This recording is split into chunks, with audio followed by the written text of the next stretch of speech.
2025년 마지막 예배 송년주일을 맞이하며 지금까지 우리가 살아왔던 모든 것이 정말 하나님의 은혜가 아님을 고백하지 않을 수가 없는 것입니다.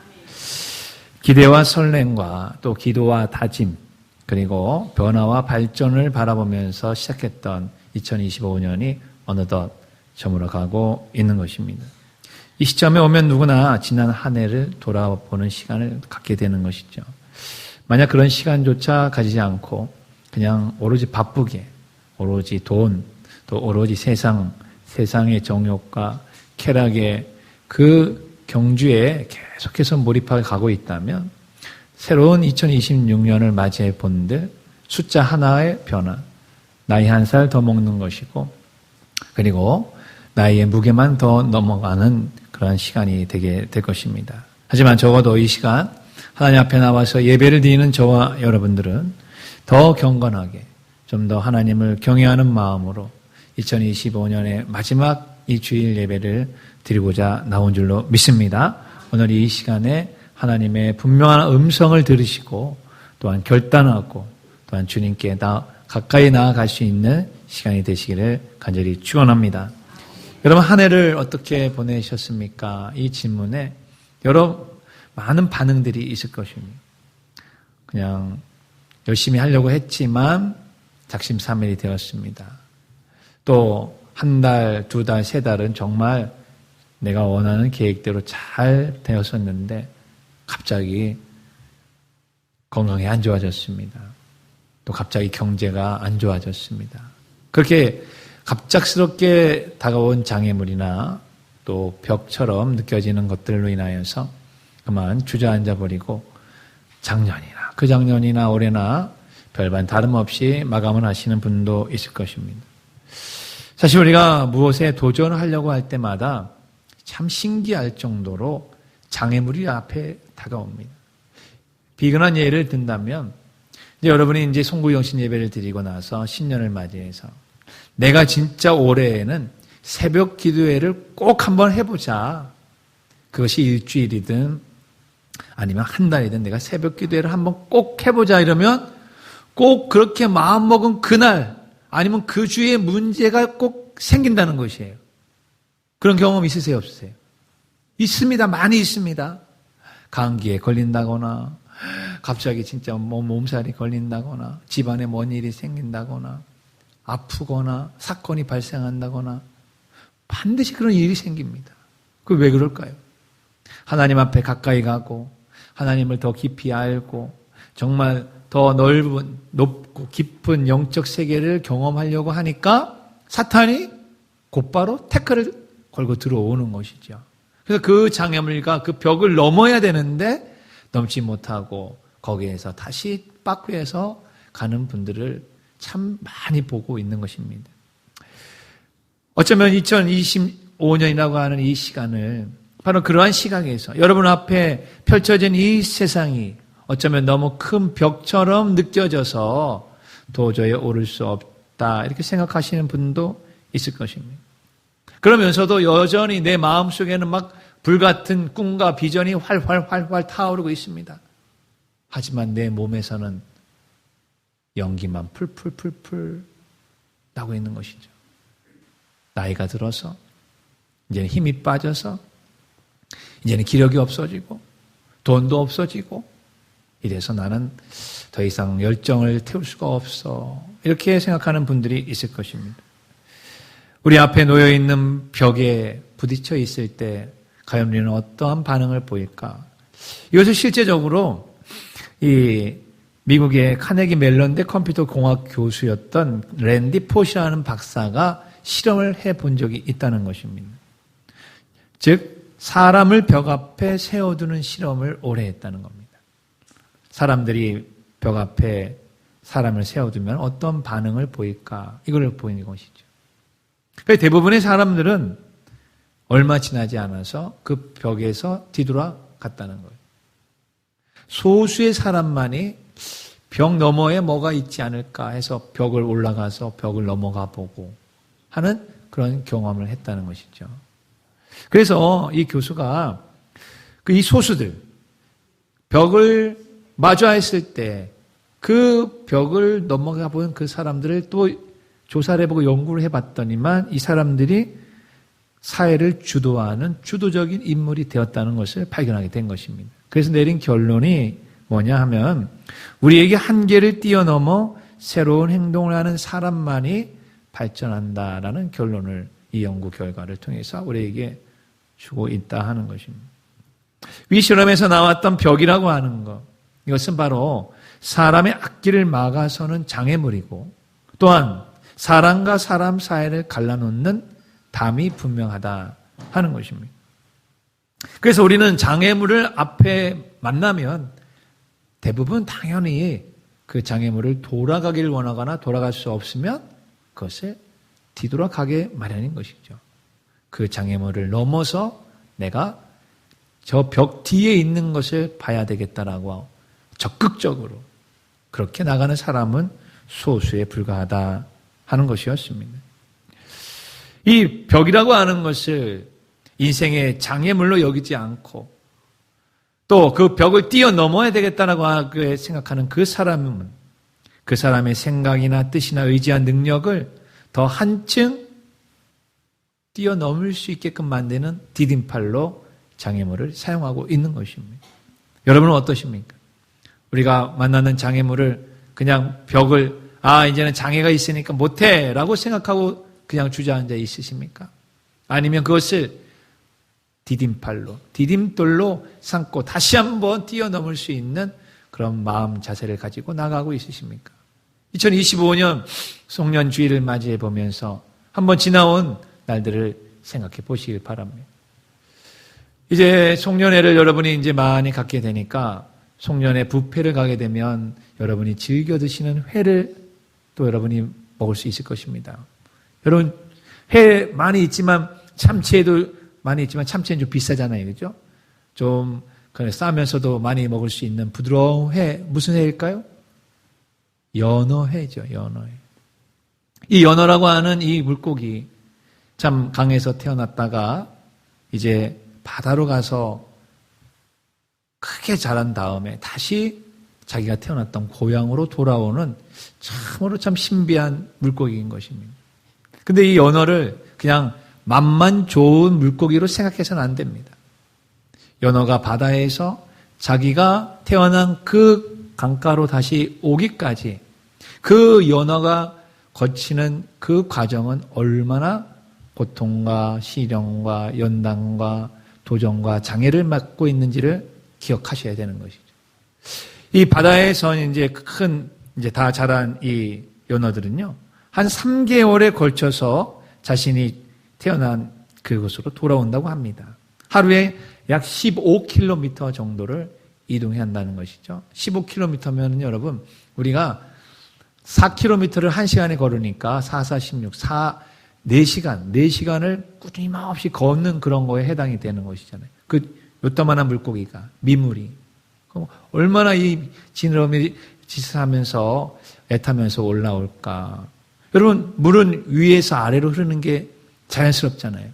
근데 그 아래에서 물 위를 거슬러 올라가는 그 오랜 시간도 참 힘들 텐데 더 힘든 거는 뭘까요? 어쨌든 그 강에서부터 바다까지로 내려오는 거니까 다시 올라가려면 반드시 이 연어가 맞닥뜨려야 되는, 모든 연어가 맞닥뜨려야 되는 장소가 나옵니다. 폭포라고 하는 것이 나오죠. 작은 폭포든 큰 폭포든 폭포가 반드시 있을 것입니다. 그래서 연어가 여러분 폭포를 거슬러 올라가는 그런 장면들 TV에서 보신 적 있으세요? 있으세요? 있죠. 한 번도 못 보신 분이 있으면 오늘 가서 연어 폭포 이렇게 치시고 한번 보십시오. 우리 마음에 정말 숭고한 마음이 들 정도로 이렇게 도전하는구나. 이 연어가 점프하는 이 점프 높이는 보통 3m랍니다. 그런데 폭포가 너무 높아서 3m보다도 더 높은 폭포면요, 연어가요, 자기의 점프 실력을 더 갈고 닦아서 올라간다는 거예요. 그래서 15m까지 폭포를 올라갈 수 있다는 것입니다. 그래서 결국은 자기가 태어났던 그 장소로 와서 정말 이제 알을 낳고 장렬하게 죽어가는 것이죠. 그러니까 여러분 그 자기 태어났던 장소에서 죽는 그 연어들의 모습을 보면 어떻습니까? 완전히 박상해버렸어요. 완전히 그냥 갈기갈기 찢어진 그런 몸체를 가지고 있습니다.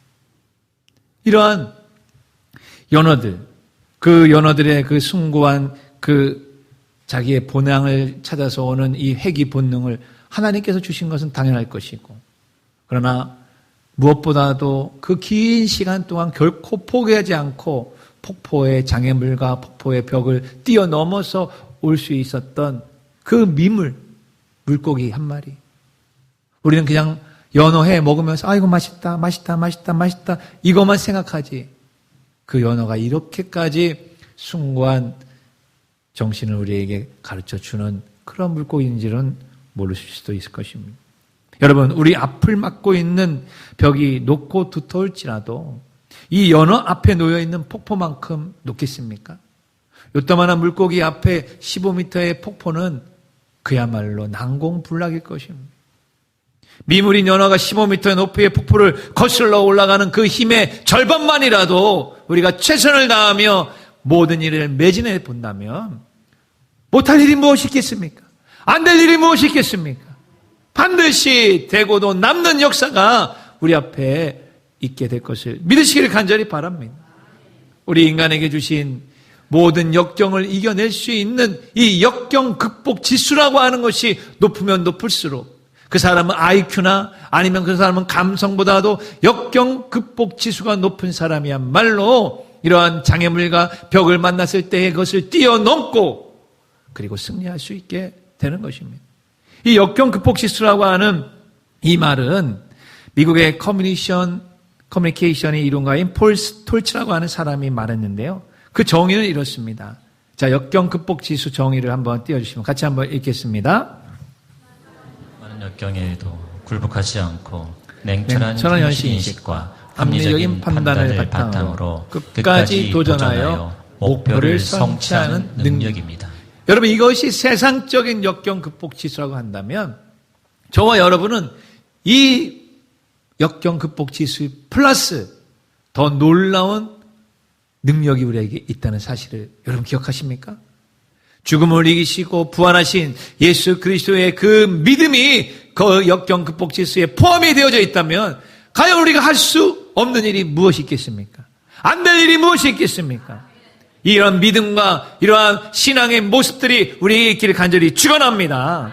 오늘 본문의 신명기는 젖과 꿀이 흐르는 가나안 땅 코앞에 두고서 이스라엘 백성들에게 모세가 신본주의적인 생각과 믿음을 가지라고 설교했던 그 설교를 모은 설교집입니다. 특별히 오늘 본문에서 모세는 하나님이 이스라엘 백성들을 어떻게 애굽에서부터 이 가나안 땅에 지금 코앞에까지 인도하셨는지를 쭉 이야기해 주고 있어요. 오늘 우리가 원래 신명기 11장 1절에서부터 12절을 읽어야 되는데 시간 관계상 8절부터 읽었습니다. 1절부터 7절에 나오는 내용을 제가 잠깐 요약을 하게 되면 이런 것입니다. 그때 당시 이스라엘의 자녀들, 그들의 자녀들은 이제 애굽에서의 모든 일들, 바로 왕과의 결전, 홍해를 건넜던 일들, 이런 일들은 다 몰랐을 것입니다. 저와 여러분이 그것을 직접 목격하지 않은 것처럼 똑같이 말이죠. 그래서 신명기 11장 2절을 보면은 이렇게 모세가 얘기합니다. 너희의 자녀는 알지도 못하고 보지도 못하였으나 너희가 오늘날 기억해야 될 것은, 이렇게 하면서 애굽에서 애굽 바로를 10가지 재앙으로 하나님께서 심판하셨던 일, 홍해를 건너게 하셨던 그 놀라운 일, 그리고 40년 광야 생활에서 만나와 메추라기를 주면서 하나님이 인도하셨던 일들, 그리고 또 하나는 이제 신명기 11장 6절에 보게 되면은 레이인 고라와 또 르벤 자손 다단과 아비람을 중심으로 해서 250명이 모세와 아론의 리더십에 그만 도전을 하는 바람에 그들이 한날 한시에 땅이 갈라지고 그 안에 몰살되는 사건을 기록하고 있는 것입니다. 그런 일들을 기억해라 라고 이야기하면서 오늘 11장 8절에 그러므로 라는 말이 나오게 되는 것입니다. 자, 11장 8절 같이 한번 읽습니다. 그러므로 너희는 내가 오늘 너희에게 명하는 모든 명령을 지키라. 그리하면 너희가 강성할 것이요 너희가 건너가 차지할 땅에 들어가서 그것을 차지할 것이며 9절에 보면 또 여호와께서 너희의 조상들에게 맹세하여 그들과 그들의 후손에게 주리라고 하신 땅 젖과 꿀이 흐르는 가나안 땅에서 너희의 날이 장구하리라 라고 약속하여 주신 것입니다. 그러므로는 뭘까요? 그러므로는 그 앞에 있는 내용들을 다 우리가 이해하고 듣고 이제 결론적으로 그러므로 이러한 일들이 우리가 들었다면, 이러한 일들이 우리에게 반면교사가 된다면, 이러한 일들을 우리의 자녀들이 모르지만 우리는 알고 있으니까 이제 내가 너희에게 명하는 모든 명령을 지켜라. 그러면 강성해질 것이다. 땅을 차지할 것이다. 자손 대대로 형통하게 되는 은혜와 복을 주실 것이다. 여러분, 이 약속은 이스라엘에게만 주신 약속이 아닌 줄로 믿으시길 바랍니다. 지금의 신약시대에 사는 저와 여러분들, 믿음의 조상 아브라함의 후손이 된 예수 그리스도를 믿음으로 말미암아 죄 용서함을 받고 하나님의 자녀가 된 저와 여러분에게도 이 약속의 말씀이 그대로 적용이 된다는 사실을 믿으시면 그게 아멘 하시기 바랍니다. 그래서 로마서 3장 29절을 한번 읽습니다. 하나님은 다만 유대인의 하나님이시냐 또한 이방인의 하나님은 아니시냐 진실로 이방인의 하나님도 되시니라. 여러분, 이스라엘을 하나님께서 선택하신 것은 사실입니다. 아브라함을 선택하여서 이스라엘 민족을 만드시고 지금의 이스라엘이 있잖아요. 이스라엘이 있어요, 없어요? 그러니까 이스라엘이 믿는 하나님이 없다고 생각하는 사람은 그 사람은 진짜 무식한 사람인 것입니다. 이스라엘이 있잖아요, 지금. 그 이스라엘을 누가 선택했는가? 하나님이 아브라함을 선택하셨다는 것이 성경에 나와 있는 것이고, 그리고 그 아브라함을 선택해 만드신 이 이스라엘, 그 이스라엘을 하나의 본보기로 삼아서 모든 민족, 모든 방언, 모든 사람들에게 창조주 하나님을 계시하신 분이 바로 우리가 믿는 창조주 하나님이심을 믿으라는 것입니다. 그래서 우리는 이스라엘의 종교, 이스라엘의 하나님을 믿는 게 아니에요. 이스라엘을 통해서 우리에게 계시하신 창조주 하나님, 이 오줌 만물을 지으신 유일하신 하나님을 저와 여러분이 믿고 있다는 사실을 믿으시기를 간절히 축원합니다. 오해를 하시면 안 되는 것입니다. 그래서 기독교는 외세의 종교다, 무슨 오랑캐의 종교다, 이런 식으로 얘기하는 것은 결코 맞지 않는 것입니다. 하나님은 하나님의 자녀들, 하나님의 백성들을 복 주시고 형통케 하시기를 바라고 계시는 것입니다. 고통과 역경을 말씀과 기도로 극복하고 최후의 승리를 획득하기를 지금도 원하고 계시는 것입니다. 그렇게 하기 위해서 우리가 해야 될 일이 뭐예요? 우리가 해야 될 일은 오늘 신명기 11장 8절에 나오는 그러므로 너희는 오늘 내가 너에게 명하는 모든 명령을 지키라. 그러면 된다 하는 것입니다. 그런데 여러분, 문제는 뭐예요? 이스라엘 백성들 잘 안 지켰습니다. 잘 안 따라왔습니다. 의심하고 불순종하고 그들의 장애물을 만나기만 하면 항상 원망하고 불평하고, 그것이 그대로 구약 성경에 기록되어져 있는 것입니다. 아니, 그들만 그럴까요? 우리는 어떻습니까? 우리도 역시 마찬가지입니다.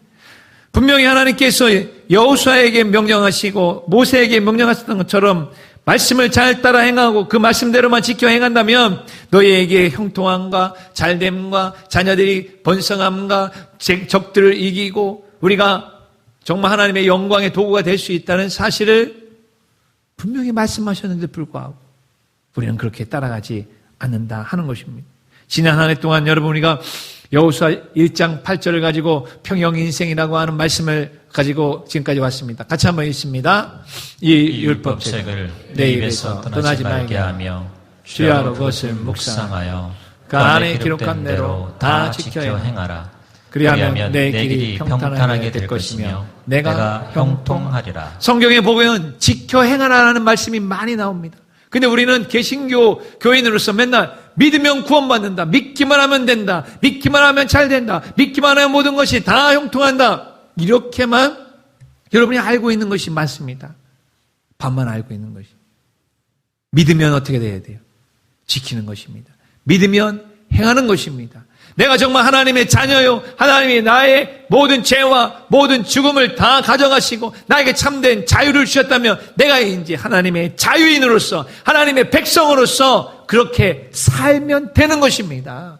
하나님의 말씀을 우리의 삶으로 살아내는 것, 우리의 삶에서 하나님의 말씀을 녹여내는 것, 이것이 바로 저와 여러분이 이 시대를 살아가야 될 그리스도인으로서 가야 될 길이라는 사실을 믿으시길 간절히 바랍니다. 그런데 우리는 지키지 않아요. 믿기는 믿어요. 생각으로 믿습니다. 입으로 믿습니다. 하지만 손과 발로는 믿지 않습니다. 왜? 지켜 행하지 않기 때문에 그렇다 하는 것입니다. 이스라엘 백성들도 그랬습니다. 그렇기 때문에 그들이 하나님의 말씀을 잘 듣고 지킬 때에는 번성과 번영과 형통과 그리고 은혜와 부국 강병을 하나님이 이스라엘에게 주셨습니다. 그러나 그 하나님의 말씀을 거역하고 우상 숭배하고 그리고 그 말씀에서 벗어나서 계속해서 지키지 않는 불순종을 갔을 때에는 어김없이 하나님의 채찍이 그들에게 왔다는 사실인 것입니다. 그러므로 사랑하는 우리 성도 여러분, 우리 그리스도인들은 이러한 하나님의 은혜와 복을 얻는 믿음을 방해하는 요소들을 과감하게 제거하시기를 간절히 바랍니다. 의심의 벽, 불순종의 벽들이 우리에게 있다면 그것을 기도와 말씀으로 순종으로 과감하게 돌파해 나가는 것입니다. 그것이 2026년을 코앞에 둔 우리들의 마음 자세가 되는 것입니다. 마가복음 9장 21절에서 24절 보게 되면 PPT에는 없지만은 이 귀신 들려서 말 못하고 기먹으려 된 그 아이를 고쳐달라고 제자들에게 데리고 온 아버지가 있었습니다. 그러나 제자들은 고칠 수가 없었습니다. 변화산에서 기도하고 내려오셨던 예수님께서 그 강물을 보시고 제자들에게 뭐 때문에 그러냐 하니까 아유 귀신 들린 애를 가지고 왔는데 우리가 못 쫓아냈습니다. 아하 이 믿음이 없는 사람들아 하면서 그 아이를 데려오라고 말씀하셨습니다. 그리고 그 아이에게 귀신은 쫓아내라고 귀신은 나가라고 말씀하시면서 그 아이가 막 누워가지고 거품을 물고 죽은 것처럼 되었습니다. 그렇지만 그는 죽은 것이 아니라 곧바로 살아나는 역사가 일어나게 되었던 것을 성경은 기록하고 있습니다. 그러면서 이 귀신 들리는 아이의 아버지가 했던 고백이 너무너무 우리에게 중요한 고백이 될 수가 있습니다. 귀신 들린 아이가 아버지가 아버지 예수님 할 수만 있다면 내 아이를 불쌍히 여겨주시고 할 수만 있다면 무슨 일이든지 좀 해주십시오. 이렇게 얘기했을 때 예수님께서 뭐라고 얘기했습니까? 할 수 있거든이 무슨 말이냐? 믿는 자에게는 능치 못함이 없느니라 말씀하여 주셨습니다. 그랬을 때에 이 아버지의 반응이 무엇인지 아십니까? 이 아버지의 반응이 예 주님 믿습니다. 내 믿음 없는 것을 도와 주시옵소서. 여러분 하나님의 말씀이 다 믿어지신다면 아멘 하시기 바랍니다. 안 믿어지신다고 할지라도 이 아이와 같이 이 아이 아버지와 같이 예수님 내가 믿습니다. 하지만 내 믿음 없는 것을 도와주시옵소서. 나를 도와주시옵소서. 이 믿음의 고백이 있는 사람을 오늘 하나님은 도와주실 줄로 믿습니다. 오늘 그 고백이 있는 사람의 말에 응답하여 주신 줄 믿으시길 간절히 바랍니다. 왜냐하면 오늘 우리의 주님은 우리의 모든 짐을 날마다 지시기를 간절히 원하고 계신다고 말씀하고 계시는 것입니다. 시편 68편 19절을 보십시오. 날마다 우리의 짐을 지시는 주 곧 우리의 구원이신 하나님을 찬송할지어다 라고 말씀하고 계시는 것입니다. 여러분이 지금 지고 있는 짐이 무슨 짐이든 무겁고 괴롭고 슬프고 그리고 너무나도 내 마음속에 너무나도 힘든 짐이다 할지라도 그것이 병의 짐이든 그 죄악의 짐이든 그것이 정죄의 짐이든 간에 상관이 없이 날마다 우리의 짐을 지시는 주님께 그것을 던져버리시길 간절히 바랍니다. 내 짐 보따리를 던져버리는 것이 바로 예배 시간이 되는 것입니다. 오늘 여러분이 예배 시간에 오셨다면 나의 모든 짐 보따리 주님께 여기 있습니다 던져버리시고 홀가분한 마음으로 돌아가시기를 주의 이름으로 축원합니다. 이 날마다라고 하는 이 표현을 모세의 오늘 표현으로 빌린다면 그것이 바로 연초부터 연말까지가 되는 것입니다. 신명기 11장 12절을 같이 한번 읽습니다. 내 하나님 여호와께서 돌보아 주시는 땅이라 연초부터 연말까지 내 하나님 여호와의 눈이 항상 그 위에 있느니라. 연초부터 연말까지. 실제로 하나님은 이스라엘 백성들을 연초부터 연말까지 인도하셨습니다. 보호하셨습니다. 공급하셨습니다. 낮에는 구름 기둥으로, 밤에는 불 기둥으로 그들을 항상 안전하게 지켜주셨습니다. 만나와 메추라기로 40년을 먹이고 입히셨습니다. 그러한 하나님의 돌보심과 공급하심과 보호하심이 오늘 우리에게도 동일하게 연초부터 연말까지 이루어지게 된다는 것입니다. 사랑하는 성도 여러분, 믿으시기를 간절히 축원합니다. 분명 우리에게는 힘든 시간이 있었습니다. 고독한 시간도 있었고 눈물과 한숨으로 밤을 지새우는 시간도 있었습니다. 또 갑작스러운 질병으로 인하여서 정말 사경을 헤매고 그 병의 고통이 너무 심해서 그냥 여기서 죽어버렸으면 좋겠다라고 생각할 정도의 아픈 과정을 겪은 분도 분명히 있을 것입니다. 그런데 바로 그때 그 순간에도 하나님의 그 눈은 우리와 항상 함께하고 있었다는 사실을 믿으시기를 간절히 바랍니다. 편안하고 좋을 때뿐만 아니라 불편하고 안 좋을 때까지도 주님은 우리와 항상 하고 계시는 것이었습니다. 연초부터 연말까지 하나님은 항상 우리와 함께 하시는 전능하신 분이신 것입니다. 이제 저와 여러분은 앞으로 나흘 밖에 남지 아니하는 이제 2025년을 남겨놓고 2026년이라고 하는 큰 벽 앞에 놓여 있습니다. 이 큰 벽 뒤에 2026년이라고 하는 아무도 가보지 못한 그 벽 뒤에 무엇이 있을까 궁금해하고 기대하고 기도하면서 이것을 뚫고 나가려고 하는 사람이 있는 반면 제가 설교 초반에 말씀하셨던 것처럼 사람을 벽 앞에 세워놓으면 대부분의 사람은 어떻게 한다 그랬습니까? 뒤돌아간다고 했습니다. 뒤돌아간다는 것이 도전해 보기도 전에 올라가 보기도 전에 해보기도 전에 미리 겁을 먹고 돌아가는 것입니다. 여러분 2026년이라는 이 벽은 눈에 보이지 않는 벽입니다. AI도 이 2026년 벽 앞에 서면 제대로 기능을 할까요? AI가 정확하게 예측하고 정확하게 그것을 쪽지게같이 말해줄까요? 언제 어디서 어떤 사고가 날 것이라고 어디가 무너지고 어디서 터지고 이걸 다 예측할까요? 그러지는 못할 것입니다. 오직 저와 여러분을 만드신 하나님, 이스라엘을 애굽에서 탈출시키고 홍해를 마른 땅과 같이 건너게 하신 그 하나님만이 저와 여러분을 연초부터 연말까지 지키시고 보호하시고 인도하시고 공급하시고 도와주시는 하나님이신 줄 믿으시기를 간절히 축원합니다. 그 하나님이 바로 우리의 하나님이 되시는 것입니다. 의심과 불신과 불순종의 벽을 가감하게 믿음으로 타파시키고 나아가시기를 간절히 바랍니다. 연초부터 연말까지 매일매일 우리의 무거운 짐, 슬픔의 짐, 그리고 괴로움의 짐, 죄의 짐을 능히 져주시는 하나님께 맡겨보십시오. 전능자의 날개 밑 그 깃 안으로 피신하여 보시기를 간절히 바랍니다. 시편 91편 4절은 우리에게 너무너무나도 정말 눈에 선하게 보이는 것 같은 하나님의 안식과 하나님의 보호하심을 말씀하고 있는데 있습니다. 그가 너를 그의 깃으로 덮으시니 내가 그의 날개 아래에 피하리로다. 그의 진실함은 방패와 손방패가 되시나니 2026년이라고 하는 큰 벽이 우리 앞에 놓여 있습니다. 그 뒤에 어떤 광풍이 불지, 그 뒤에 어떠한 경제적인 한파가 불지, 그 뒤에 어떤 사고가 날지 우리는 알지 못하지만 그러나 전능자의 날개 깃 안에 들어가 쉼을 얻는 사람들은 전능자의 그 날개 깃 안에서 하나님을 바라보는 사람에게 있어서는 반드시 하나님이 도와주시고 보호하시고 인도하시고 공급하시고 치료하시고 우리에게 은혜와 복을 내려주시기로 믿으실 주의 이름으로 축원합니다. 우리 하나님은 날마다 연초부터 연말이 아닙니다. 영원토록 우리의 도움이 되어 주신다고 약속하여 주신 것입니다. 시편 48편 14절 읽고 기도합니다. 이 하나님은 영원히 우리 하나님이시니 그가 우리를 죽을 때까지 인도하시리로다. 할렐루야!